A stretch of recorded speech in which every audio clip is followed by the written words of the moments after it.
여러분의 미래 동반자, 밀레니얼 Z세대의 테크 트렌드 소식을 전하는 뉴즈앤더스티입니다. 오늘 뉴즈앤더스티는 다이나믹하게 살아가는 밀레니얼 마케터와 함께 평생 직업 그리고 독립 출판에 대해 파헤칩니다. 크라우드 펀딩 많이 들어보셨을 텐데요. 여러 사람이 돈을 모아 제품 제작을 지원하는 방식이죠. 이것 덕분에 독립 출판은 직장인들이 즐겨하는 사이드 프로젝트로 자리 잡았습니다. 너튜버만큼 익숙한 단어가 됐죠. 최근 너튜버 김미경 님도 비슷한 이야기를 했어요. 책을 쓴다는 게 아주 큰일이라고만 생각하는데 요즘 사람들은 직장인 백서를 얇게 기획해서 펀딩을 받아 만든다라고요. 책은 이래야 해라는 고정관념에 갇히지 않고 민첩하게 행동하는 디지털 네이티브에 주목하다는 내용이었습니다. 기술을 통해 다양한 채널이 열렸으니 기회를 붙잡을 수 있는 것 아닐까 생각합니다. 직업은 내가 어디에 소속되어 있는지의 문제가 아니라 어떤 비전을 갖고 무엇을 하느냐에 가까워지고 있달까요? 바로 오늘 뉴즈앤더시티가 다룰 이야기입니다. 도시의 밤이 깊어가는 수요일 뉴즈앤더시티 시작합니다. 저는 진행을 맡은 가연이고요. 안녕하세요. 나너입니다. 오늘도 찾아와 주신 여러분 감사합니다. 오늘 부스에도 특별한 게스트가 와 계십니다. 자기소개 부탁드릴게요. 안녕하세요. 본캐와 부캐를 모두 갖고 있는 정세현이라고 합니다. 오피노라는 디지털 마케팅 대행사에서 그로스 매니저로 일하고 있고요. 색인 출판이라는 독립 출판사를 만들어 편집장으로 부캐 활동도 병행하고 있습니다. 그로스 매니저. 그게 뭐죠? 어떤 걸까요? 네. 이 단어를 이제 처음 들으시면 많이들 물어보세요. 그래서 디지털 마케팅에도 이제 종류가 굉장히 다양한데 요즘 이제 그로스라고 하면 아주 쉽게는 버튼 같은 것들을 변경하는 실험을 진행하는 사람이라고 얘기 드릴 수 있을 것 같은데요. 예를 들면 이제 사이트에 들어가셨을 때 뭐 장바구니 버튼이 검은색일 때 많이 눌리는지 흰색일 때 많이 눌리는지 뭐 이런 것들을 한번 체크해보고 분석해서 변경하는 그런 직무라고 보시면 좋을 것 같습니다. A/B 테스팅을 하는 뭐 그런 정확합니다. 네. 그럼 정말 이런 네. 변화나 트렌드 이런 걸 굉장히 민감하시겠네요. 예, 그렇죠. 이제 고객들이 어떤 것들에 반응하는지 그리고 어떤 것들을 좋아하는지 이런 것들을 끊임없이 분석해야만 이제 일을 할 수 있다라고 말씀드릴 수 있을 것 같아요. 그리고 너무 궁금한 게 좀 대표적으로 진행했던 A/B 테스트 중에서 고객분들이 제일 이런 걸 좋아한다 딱 확 느꼈던 게 있을까요? 뭐 아주 단순한 것들인데요. 우리 모바일 앱 같은 거 쓰다 보면 뭔가 새로운 게 있을 때 점 같은 것들이 뜨잖아요. 네. 예, 작은 점 혹은 1 같은 것들이 이제 어딘가 옆에 이렇게 작게 뜨게 되는데 저희도 이제 모바일의 버거 메뉴라고 하죠. 이 버거 메뉴 옆에 조그만 점을 찍었어요. 그래서 새로운 것이 없더라도 이 점을 찍으면 더 많은 사람들이 이것을 클릭할 것이다 라는 가설을 가지고 점을 찍었는데 실제로 20%가 넘는 더 많은 사람들이 이 버튼을 클릭하는 그런 실험 결과를 도출했었습니다. 와, 너무 재밌다. 네. 그럼 본격적으로 뉴즈앤더시티의 문을 열면서 오늘의 1부는 밀레니얼과 Z세대를 파헤치는 시간 김가연의 MZ 다이어리입니다. MZ 다이어리. 오늘은 게스트 소개를 듣고 어떤 주제로 얘기를 나눌까 진짜 궁금했습니다. 오늘 주제는 바로 평생 직업에 관한 겁니다. 평생 직장은 없어도 평생 직업은 있다. 명퇴는 빨리 올 수 있지만 평생 직업은 어디 안 간다는 뜻이죠. 실제로 2018년 엠브레인 트렌드 모니터 조사에 따르면 성인 남녀 1000명 중에 83.3%가 평생 직업이 더 중요해진 시대라고 말했다고 합니다. 그렇죠. 같은 조사에서 응답자의 76.6%가 어디에서 일하는지보단 무엇을 하는지가 중요한 시대라고 답했고요. 특이한 점은 응답자의 80%가 여전히 평생 직장을 원하는 사람들이 많을 것이라고 전망하면서도 평생 직업이 중요하다는 인식을 보였다는 겁니다. 그 오늘 부스에 있는 세 사람의 공통점도 평생 직장보다는 평생 직업을 추구한다는 점일 것 같아요. 저랑 가연님 같은 경우에는 라디오에서 자주 얘기했었는데 세연님 얘기도 진짜 궁금합니다. 세연님은 이 설문조사 결과를 어떻게 보시나요? 실제로 저도 이제 고민하고 있는 부분들이 되게 담겨 있는 결과인 것 같아요. 저도 벌써 4번째 이제 회사를 다니고 있는데요. 매번 이직할 때마다 회사 이름을 떼면 나에게 무엇이 남는지를 많이 고민했던 것 같거든요.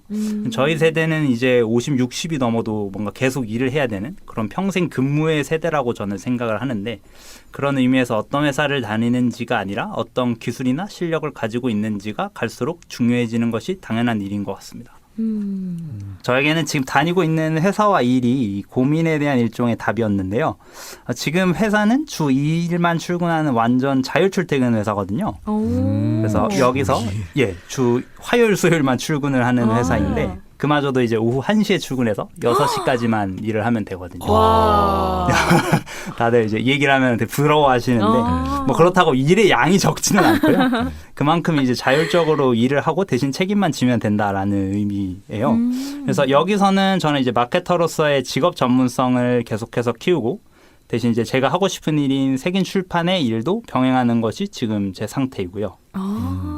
그리고 이제 여러 회사를 다니게 되면 기본적으로 직무 이해의 스펙트럼이 좀 넓어지는 것 같아요. 다양한 업계에서 다양한 사람들과 협업이 당연히 필요하다 보니까 내 직무가 다른 직무와 어떻게 연결되는지 또 내가 어떤 역할을 해야 하는지 이해하는 범위가 넓어지더라고요. 무엇보다 이제 경험이라는 굉장히 귀중한 자산이 쌓인다고 생각을 하고요. 네네. 그래서 저는 이 마케팅을 비유할 때 항상 고기를 잡는 일이라는 비유를 많이 들거든요. 그래서 예를 들어서 나눔이나 가연님이 만약 남해에서 이제 낚시를 한다고 생각을 하면 낚시를 한 2, 3년 하다 보면 낚시를 잘하게 되겠죠. 네. 근데 업계를 이제 바꾸게 되면 예를 들어서 동해안으로 혹은 서해안으로 이동을 하는 거죠. 그러면은 이제 장소가 바뀌어도 낚시하는 기술은 그대로 가지고 계시잖아요. 그렇죠. 대신 그곳에 이제 지리적인 상황이나 특성들을 좀 습득할 필요는 있겠죠. 그래서 본인이 뭔가 기술을 가지고 있다면 어딘가 다른 곳으로 가더라도 충분히 잘 해낼 수 있는 능력이 있기 때문에 바로바로 빠르게 적응할 수 있을 거라는 생각이 있습니다. 오, 뭔가 낚시꾼 비유. 비유가 생각나는 그런 느낌도 있고 방금 세연님께서 말씀해주신 것처럼 실제로 과거에는 스페셜리스트를 직장에서 원했다면 지금은 좀 제너럴리스트라고 해야 될까요? 제너럴리스트. 정말 이것도 할 수 있고 저것도 할 수 있고 융복합형 인재라고도 하죠. 그쵸. 네, 그런 걸 이제 조금 더 선호하는 그런 네. 트렌드로 많이 변하고 있는 것 같아요. 그런데 분명히 이렇게 이직을 많이 하면은 그 이면에는 또 안 좋은 면도 있을 것 같은데.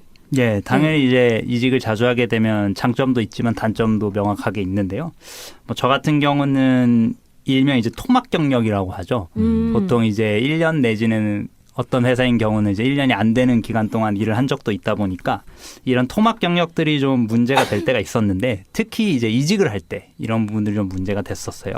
그래서 요즘은 이제 시대가 많이 바뀌어서 뭐 인사 담당자님들이나 회사분들도 생각이 많이 바뀌시긴 했지만 여전히 이제 사람을 뽑을 때 짧은 업무 경력을 곧 낮은 로열티, 이 회사에 대한 좀 충성도가 없다라고 판단하시는 경우가 많아서 이직할 때 항상 이것에 대해서 좀 질문을 하시더라고요. 그래서 왜 이렇게 짧게 회사를 다녔냐 혹은 왜 퇴사를 하게 됐냐 이런 것들을 물어보시는데 네. 뭐 그런 것들에 있어서 모든 걸 있는 그대로 말씀드리기보다는 거짓을 말하지는 않되 내가 왜 나오게 됐는지 필요한 내용만큼만 전달 드리는 것이 좋지 않을까 하는 개인적인 생각이 있습니다. 거기에 대한 모범 답안이 있을까요?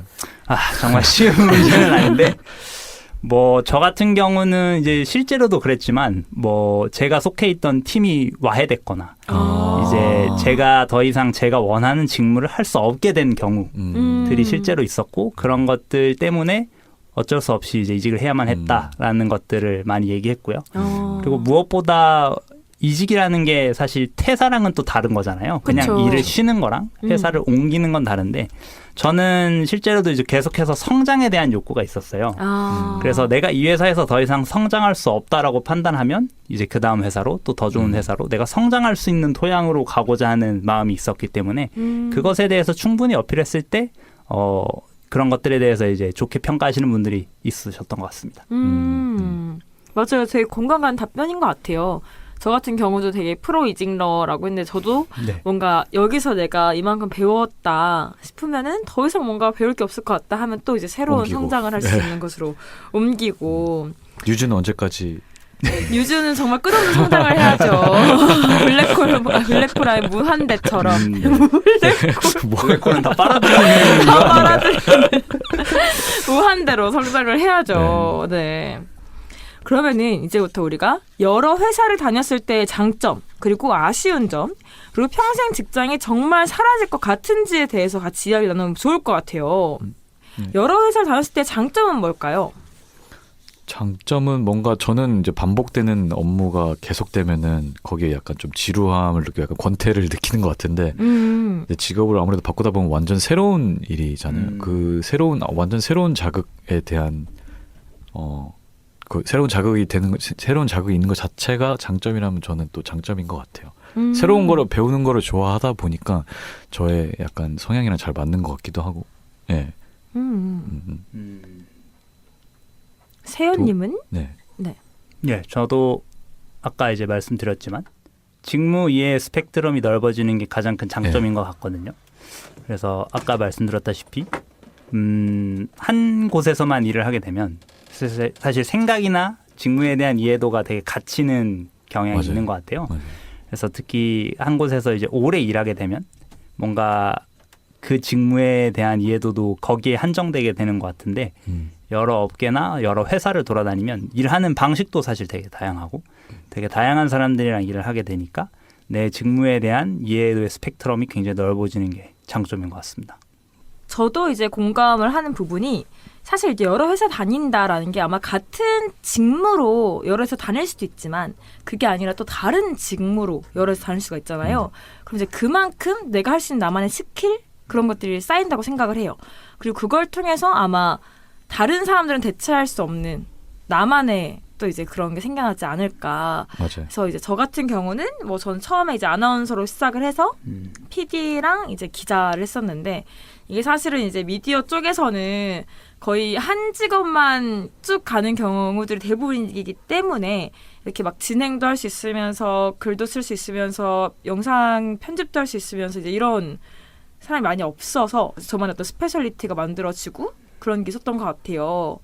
그래서 아마 그런 식으로 좀 나만의 좀 브랜딩, 나만의 스페셜함을 만드는 거 좋지 않을까 그런 생각을 해봅니다. 그러면은 여러 회사를 다녔을 때의 아쉬운 점은 어떤 게 있을까요?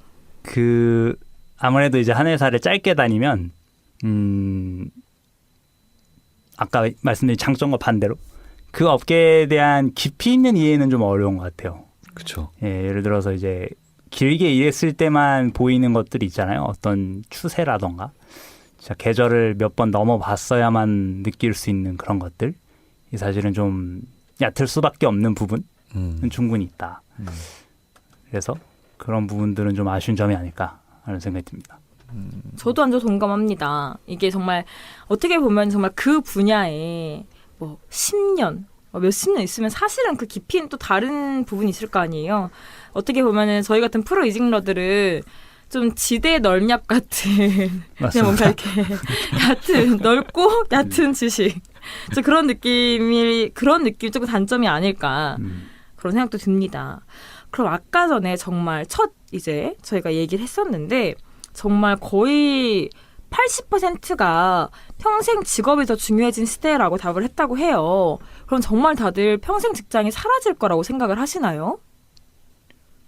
요즘같이 이렇게 뭐 트렌드가 계속 바뀌고 산업 구조가 바뀌는 상황에서 평생 직장 자체가 있는 것 자체가 힘들어지는 사회 환경이 되지 않았나요? 뭐, 예. 개인적인 생각이지만. 네. 예.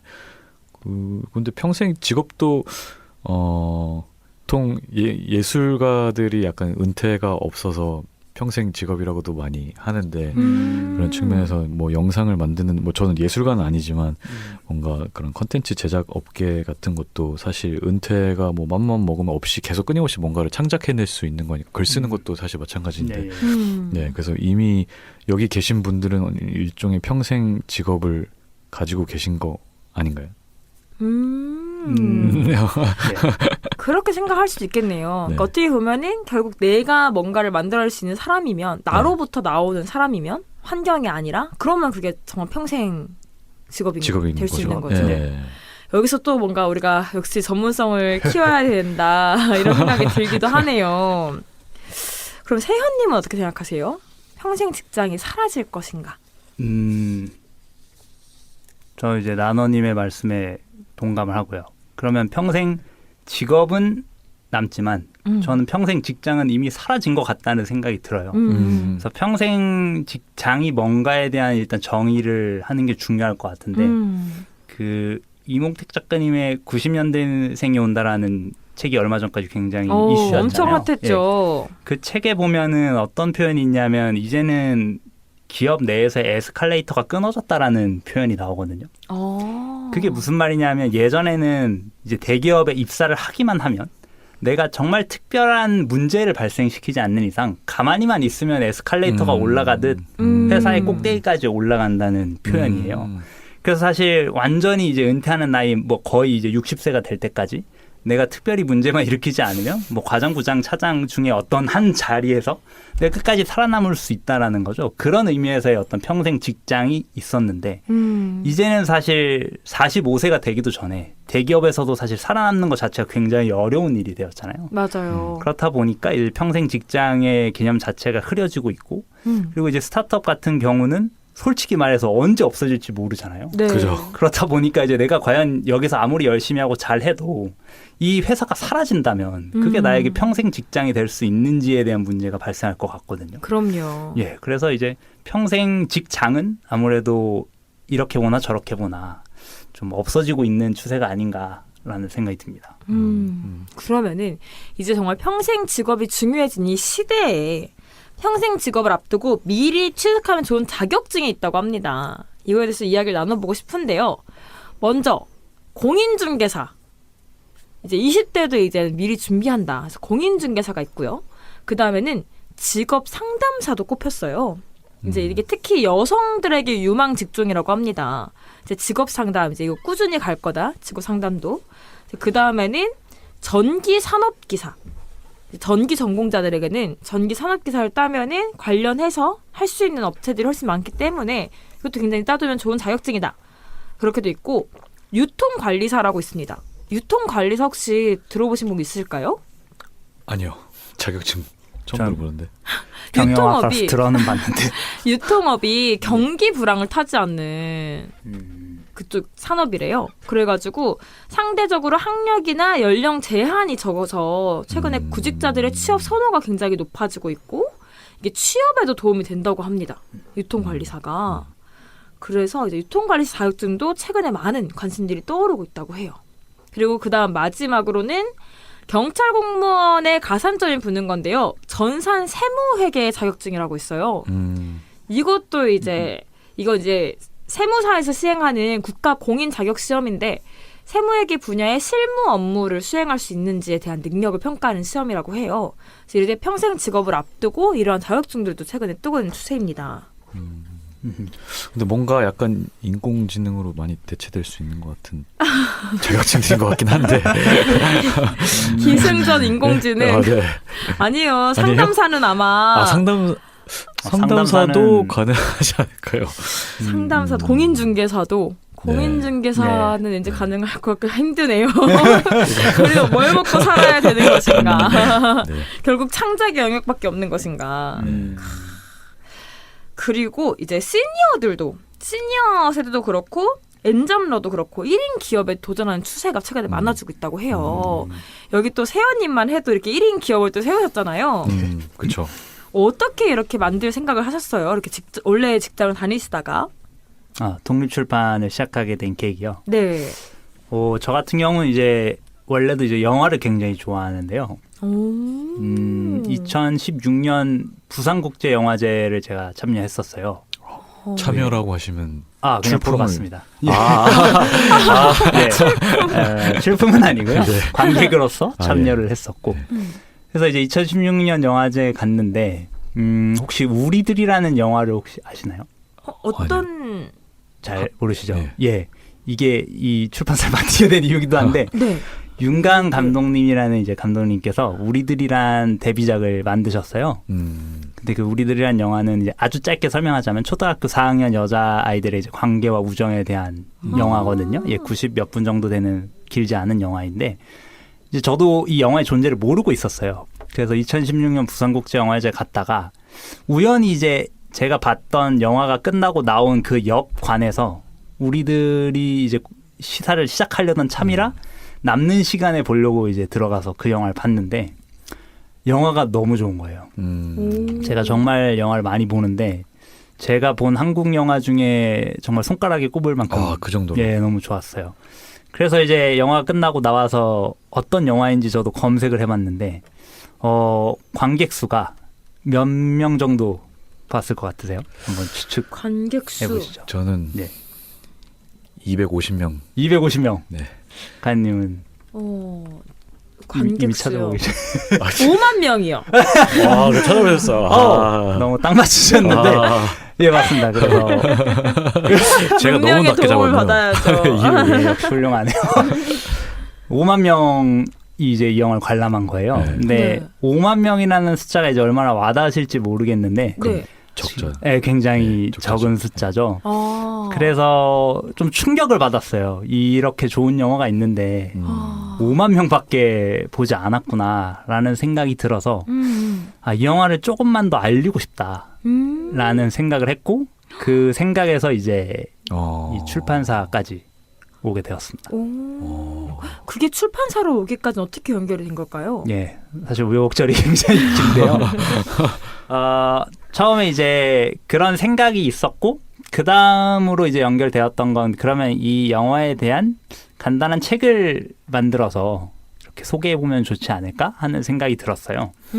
그래서 그 다음으로 했던 일은 이제 저 혼자 할 수 없을 것 같아서 이 우리들이란 영화를 만들었던 이제 감독님 말고 이제 PD님도 계시거든요. 그래서 PD님한테 다짜고짜 연락을 했어요. 네, 되게 앞뒤 없이. 그래서 제가 그냥 누구누구인데 그때 제가 이제 브롱스라는 회사에서 일하고 있을 텐데 제가 이런 책을 만들고 싶은데 혹시 도와주실 수 있느냐. 근데 PD님이 뭐 당연히 황당하죠. 뭐 듣도 보도 못한 사람이 전화를 해가지고는 갑자기 책을 만든다고 하니 그래서 되게 황당하셨을 법도 한데 되게 흔쾌히 뭐 도와주겠다. 만들어 봐라. 이렇게 얘기를 해주신 거예요. 그래서 이제 그때부터 그럼 오케이 일단 도와주겠다는 분은 섭외했고 그럼 이제 내가 책을 만들면 되는데 책을 만들려고 하니까 글이 필요하잖아요. 네. 네. 근데 이제 제가 혼자 이 영화에 대한 글을 다 쓸 자신이 없는 거예요. 그래서 이제 제가 그 당시에 블로그를 되게 조그맣게 운영하고 있었는데 제 주변에 계시던 좀 파워 블로거나 이런 분들한테 이제 섭외를 했어요. 그래서 내가 이런 책을 만들려고 하는데 좀 글을 도와줄 수 있겠냐. 그때는 이제 아무것도 없으니까 사실 어떤 돈이나 이제 금전적인 혜택을 드리지 못하고 부탁을 드렸는데 되게 흔쾌히 또 무급으로 다들 참여를 해주신다고 하셔서 우와. 이제 7명의 글을 얻었고 예. 그리고 나서 이제 우여곡절 끝에 디자인을 하고 기획을 해서 책을 만들었는데 이제 그 뒤에도 사실 어려운 일들이 좀 많이 있었어요. 사실 책을 다 디자인해서 40페이지짜리로 만들어 놨는데 이 책에 이제 영화의 스틸컷이 10장 정도 들어가거든요. 네네. 근데 스틸컷에는 인물 사진이 있고 그리고 이 스틸컷은 영화 속에 들어가 있는 사진이잖아요. 네. 그러니까 초상권과 저작권을 모두 다 해결해야 되는 거예요. 예, 왜냐면 이걸 판매하려는 용도의 책이었으니까요. 그러네요. 근데 저는 이제 그걸 전혀 모르고 책을 만들었고 만들고 나니까 이제 이거를 해결해야 되는 문제가 생겼던 거죠. 근데 이제 이 영화의 저작권을 이제 국내 굴지의 대기업이 가지고 있는데 예, 아마 이름을 말하면 다 아실 만한 회사예요. 그래서 거기에 정말 그것도 우여곡절 끝에 이제 연락처를 얻어서 저작권 팀에 문의를 했는데 이제 장당 로열티 가격이 15만 원 이상 되는 거죠. 그래서 이제 다 합치면 한 150만 원 수준을 내야 되는 그런 수준이었고 당시에는 그 돈이 저한테 작은 돈이 아니었어요. 그래서 바로 만들지 못하고 이제 또 돈을 모으려고 또 시간이 또 걸리고 그런 우여곡절 끝에 사실 여기까지 이제 온 다음에 되게 재밌는 일이 있었는데 이 또 뉴즈의 우리 작가님이신 찐이님이 계시잖아요. 네. 얼굴책에 찐이님이 올리신 글이 있었는데 네. 제가 되게 우연찮게 그 글을 봤어요. 근데 이제 찐이님이 무슨 글을 올리셨냐면 예전에 써둔 글이 있고 책이 있는데 이거를 다시 한번 만들어 보고 싶다. 책으로 라는 글을 쓰셨더라고요. 그래서 제가 되게 아무렇지 않게 그럼 저랑 하시죠. 이렇게 했는데 네. 그게 진행이 된 거예요. 찐이의 그 마음 연습 그 맞습니다. 책이 이출판사에서 된 거였어요? 마음 연습이라는 책이 그렇게 해서 이제 우와. 되게 일사천리로 나오게 되었고 와, 제가 그 책은 가지고 있는데 출판사 이름은 제가 못 봤어요. 너무 죄송해요. 책이 있었어요? 제 인생 책인데, 제 전 인생 책이 있었는지도 책인데, 몰랐는데. 인생 책인데 바로 그 바로 그 출판사의 책입니다. 대표님이셨군요. 와, 저는 왜 한 권 안 주세요? 아, 저 샀어요. 펀딩에서 구매하셔야 샀어요. 돼요. 구매하셔야죠. 아, 구매할게요. 네. 네, 문제는 매진됐기 때문에 이제는 아, 이제 없어요. 와. 아, 거기를 같이 네. 하셨구나. 아, 맞습니다. 너무 신기하다. 이렇게 또 인연이 와, 이런 인연이 해자 상품 아닐까요? 효자 상품. 매진되었죠. 와. 그래서 찐이님이랑 그 책을 먼저 하게 됐어요. 그래서 이제 그 영화책 이름이 인덱스인데 네. 그 인덱스가 이제 저작권 문제랑 다른 문제들을 해결하는 동안 이제 찐이님의 책은 이제 그런 문제가 없는 상태였기 때문에 바로 먼저 펀딩을 하게 되었고 그래서 이제 매진까지 이내는 기염을 토하셨죠. 찐이님. 어떻게 보면 그럼 세균 출판사의 첫 책인 거네요? 맞습니다. 첫 이야. 번째 책입니다. 심지어 와, 아니 심지어 이 책을 내려고 만들려고 했던 출판사인데 맞습니다. 원래 내려고 했던 책보다 먼저 나왔어요. 40년수에 먼저 예. 나왔다는 거잖아요. 찌니님의 책을 위해 나온 와, 출판사라고 너무 볼 수 있겠네요. 신기하다. 대단한 분이시죠. 심지어 첫 책이 그렇게 잘 풀려가지고 또 기분이 되게 좋으셨겠어요. 그럼요. 그러니까요. 와. 아주 산뜻한 스타트를 끊게 만들어준 책이라고 할 수 있습니다. 그래서 제가 지금 인덱스를 찾아봤는데 아, 네. 이게 영화 잡지네요. 맞습니다. 와, 영화 잡지를 참관을 하셔가지고 계속 하시고 있으신 거예요? 맞습니다. 너무 멋있다. 감사합니다. 와. 여기 그러니까 인덱스 영화제가 있는데 혹시 거기서 따온 걸까요? 그런 영화제가 있나요? 네. 처음 들어봐요. 그런 것도 있어요. 찌니님 하고 계신 거 아니에요? 아니. 그건 아니고. 네. 와, 이거 정말 이 책을 읽으면 우리들 영화를 안 봐도 볼 수 있는 것 같은 그런 느낌일까요? 그게 이제 약간 중간에 겹쳐 있다고 생각하실 수 있을 것 같아요. 그래서 사실 이제 저희의 취지는 보지 않은 분들에게 소개하는 취지가 더 강하기 때문에 가능하면 이제 스포일러가 없이 리뷰를 넣었고 그래서 이걸 읽어보면 이 영화 되게 궁금하다. 이 영화 되게 보고 싶다라는 생각이 드실 수 있고요. 그리고 이건 이제 뒤쪽에서도 한번 얘기를 드리려고 했지만 요즘의 책들은 갈수록 이제 굿즈화돼 가고 있거든요. 아, 그렇죠. 예, 이제 종이책들 같은 경우는 사실 진짜 읽으려고 보는 것도 있겠지만 뭔가 소장용. 그렇죠. 네, 소장용, 네. 꽂아놓고 구경하는 용, DP용 이런 것들로 많이 소구가 돼요. 그러다 보니까 이제 인덱스도 이 영화를 이미 보셨던 분들한테도 굉장히 소구점이 있는 것 같더라고요. 그래서 영화를 보셨던 분들도 일종의 굿즈로서 혹은 내가 느꼈던 것과 어떻게 다르게 느꼈을까 하는 생각을 가지고 이 책을 구매하시는 분들이 많더라고요. 와, 그럼 영화사에서 좀 이렇게 네. 보상을 해주셔야 되는 거 아니에요? 홍보를 해준 맞아, 거잖아요. 홍보를 무료로 해주신 맞습니다. 건데. 네. 제 속마음은 그건데. 근데 이제 개봉 전 영화를 저희가 색인하는 게 아니다 보니까 아무래도 이제 적극적 지원을 받기는 좀 어려웠고요. 대신 이제 인덱스 1권 같은 경우는 윤가은 감독님이 직접 이제 GV 시사회 때 같이 참여해 주셔서 우와. 30분 동안 저희랑 GV 시사회를 같이 함께 해 주셨고 저희 이제 2권을 지금 펀딩하고 있는데요. 마침 오늘 제가 보고 왔을 때까지 99%더라고요. 펀딩이. 예. 성공했네요. 예, 축하합니다. 이제 축하드립니다. 100%인데 네. 이제 2권의 주제 영화는 플란다스의 개예요. 봉준호 감독님의 영화인데 봉준호 감독님이 이 책을 위해서 이제 2시간 분량의 단독 인터뷰를 진행해 주셨습니다. 우와, 멋있다. 거장 감독님이 와. 저희 최애 감독님이 와.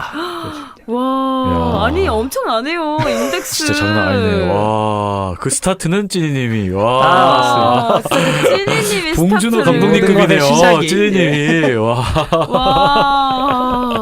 와, 근데 저는 솔직하게 말해서 너무 대단하다라는 생각이 드는 게 원래 책 쪽에서 출版쪽에서 일을 하셨던 것도 아니고 맞아요. 원래 본업 있으신데 어떤 하나의 어떤 계기를 통해서 이렇게까지 일을 진행을 크게 이제 만들고 이걸 실제로 해내고 이렇게 해가는 게 너무 멋있는 것 같아요. 와, 대박이다. 왜냐면 보통 우리가 어떤 영화를 보고 감동을 받았어요. 근데 그냥 그게 안 알려지면 그냥 영화 그냥 좋은데 주변에 홍보하고 끝 이건데 네. 정말 이렇게 책까지 만들어서 한다라는 게 맞아요. 정말 보통 분은 아니시구나. 감사합니다. 저는 해봤자 뭐 인별에 게시물 올리는 아니, 정도. 그러니까 그냥 뭐 얼굴책이나 인별에 그쵸. 올리는 그 정도인데 세연님 이야기 듣다 보니까 시간 가는 줄 모르고 재밌게 들었네요.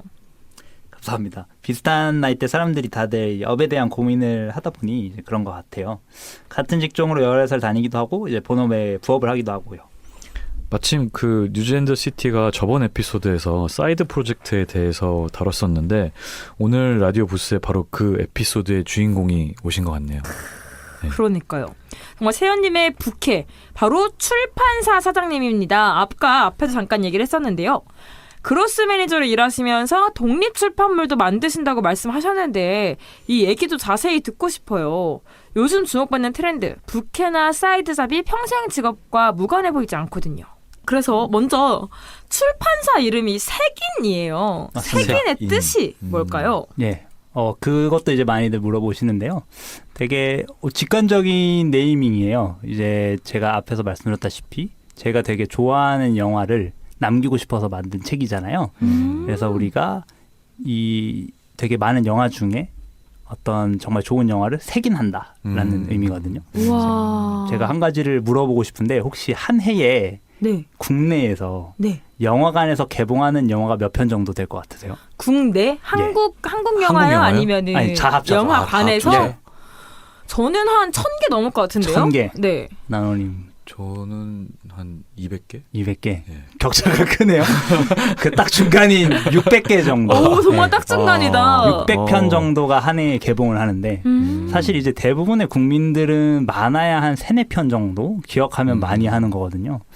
그래서 그런 3, 4편, 5편 정도 말고도 정말 좋은 영화가 많은데 그런 영화들을 우리가 이렇게 색인한다라는 의미에서 색인 출판이라고 붙였어요. 와, 멋있다. 아니 저랑 좀 스피릿이 맞는 게 제가 독립영화관도 따로 다니고 엄청 그런 거 찾아내는 거 좋아합니다.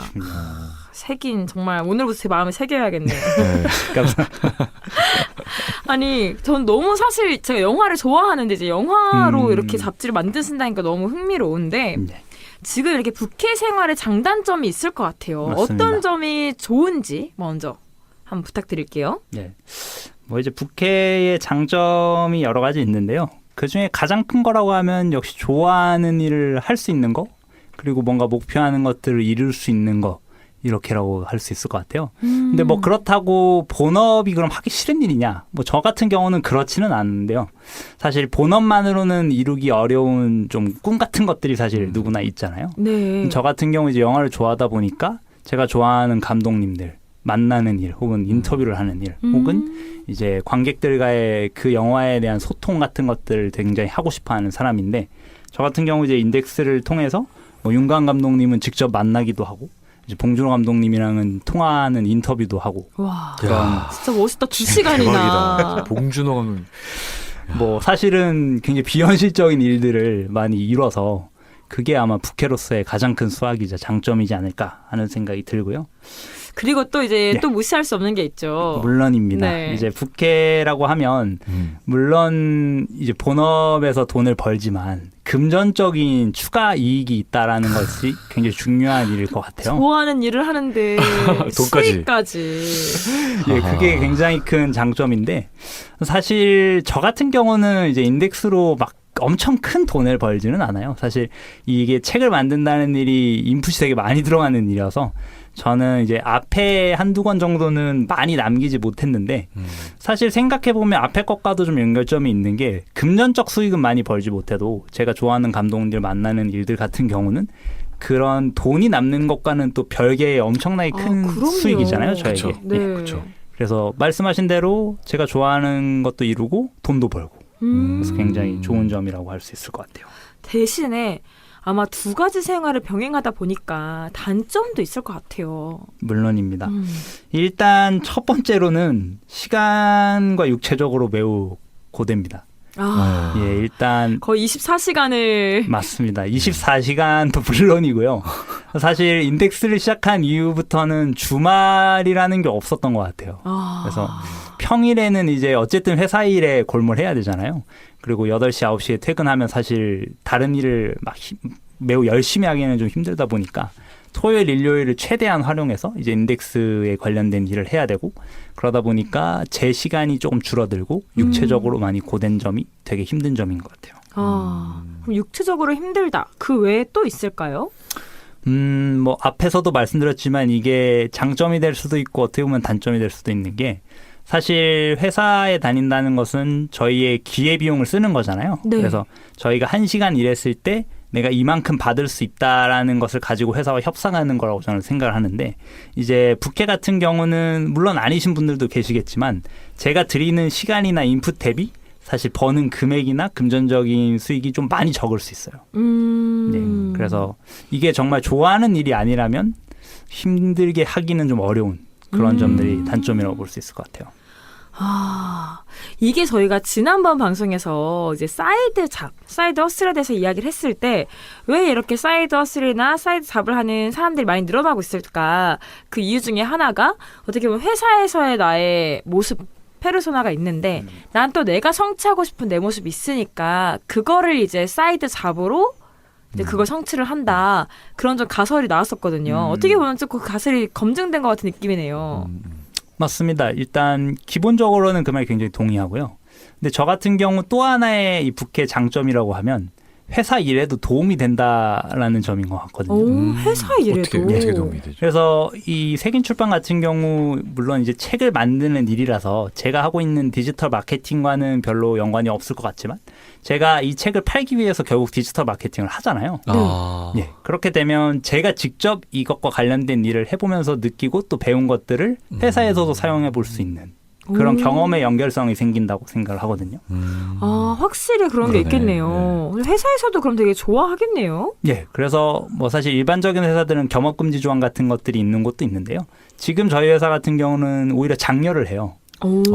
네, 그래서 본업 외에 다른 일을 하거나 부캐를 가져라라고 장려를 하고 있고, 그래서 저도 이렇게 색인 출판을 마음껏 좀 할 수 있는 분위기입니다. 우와, 그 부캐를 가져라 하고 대신 업무 시간에는 일을 해야 한다. 맞습니다. 라는. 네, 말씀드렸다시피 저희 회사는 굉장히 자율 출퇴근제를 가지고 있는 회사다 보니까 네. 예, 자기가 맡은 바를 충분히 해내고 책임질 수만 있으면 얼마든지 부캐 활동을 해라라는 입장이에요. 많은 분들이 그렇게 주 2회 출근하시나요? 실제로 이제 좀 멀리 사시는 분들은 정말 주 2회만 출근하시는 분들도 생각보다 많고요. 뭐 집이 가까우신 분들은 그냥 편하게 왔다가 또 점심 먹고 나가시기도 하고, 뭐 점심 먹고 들어오시기도 하고 이런 식으로 그냥 편하게 이제 회사에 다 자기 자리는 있다 보니까 뭐 듀얼 모니터가 필요하거나 좀 집중해서 업무를 해야 될 때는 회사를 약간 카페처럼 자유롭게 드나드시는 편이에요. 와, 저는 이 색인 출판사의 이야기가 너무 재밌는데 그러면 혹시 저희 찐이의 마음 연습 2회에 이제 인덱스 1호 이제 2회에 혹시 또 이제 뭐 그 사이에 나온 책들이 있을까요? 지금까지 이제 인덱스에서 나온 책은 총 3권이고요. 그래서 이 부분은 이제 아까 말씀을 못 드렸는데 처음 색인이라는 이름을 지었을 때는 말씀드린 대로 한국 영화, 정말 좋은 한국 영화를 색인하자라는 의미였어요. 네. 근데 이제 앞에 인덱스 1권이 나오기 전에 찐이님의 책을 먼저 만들었잖아요. 네. 그러면서 저희의 정체성이 어떻게 보면 좀 흔들린 거예요. 하긴 첫 책이 저희는 영화를 색인하려고 출판사를 만들었는데 에세이가 오히려 이제 찐이를 색인하게 된 거죠. 네. 그래서 저희가 정체성을 추가했습니다. 그래서 정말 평범한 사람들의 특별한 이야기. 좋다. 예, 그리고 그 말도 너무 좋다. 한국 영화를 색인하는. 와, 아니 저 색인 출판사 팬 됐어요 지금. 아니 메시지들이 너무 좋은데요? 그래서 우와. 취지를 되게 열심히 고민했는데 알아봐 주셔서 되게 감사합니다. 나중에 또 유주랑 한번 작업을 한번 요청드려야겠네요. 너무 멋진 메시지를 잘 만드시는 것 같아요. 그러면은 저희 띵동 테크 트렌드 1분 정리 후에 노래 듣고 오늘의 2부로 찾아올게요. 2부에서는 그것에 대해 이야기해보는 시간 테킷이 기다리고 있으니 주파수 고정. 잠시 후 만나요.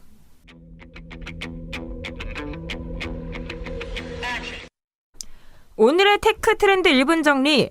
코로나로 인해 사회적 거리두기가 지속하는 요즘, 그렇다면 영화는 어떻게 찍을까요?